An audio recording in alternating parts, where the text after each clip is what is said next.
j'ai sorti les 2 premiers tomes d'une trilogie qui s'intitule L'Odyssée de la baleine miroir. C'est de la fantasy avec du réalisme magique.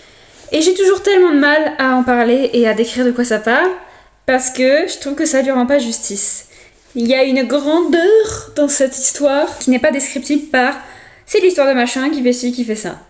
Si je vous raconte ça comme ça, ce sera chiant. Mais je sais jamais quoi mettre en avant concrètement. Donc si t'as lu ce roman, le tome 1 ou les 2 tomes, peu importe, dis-moi ce qui t'a plu en commentaire. Moi j'aime bien dire que j'ai voulu recréer un petit peu la même ambiance qu'on peut trouver dans les films de Hayao Miyazaki ou du studio Ghibli comme Le Château dans le ciel, Princesse Mononoke, Nausicaa de la Vallée Vivant qui sont mes préférés. Par exemple la baleine miroir qu'on voit là, c'est une créature mythique, on sait pas trop si elle existe vraiment, on en parle dans plein de légendes, tout ça. Et je l'ai inventée en m'inspirant beaucoup du dieu cerf dans Princesse Mononoke. Vous voyez cet animal mi-flippant, mi-majestueux.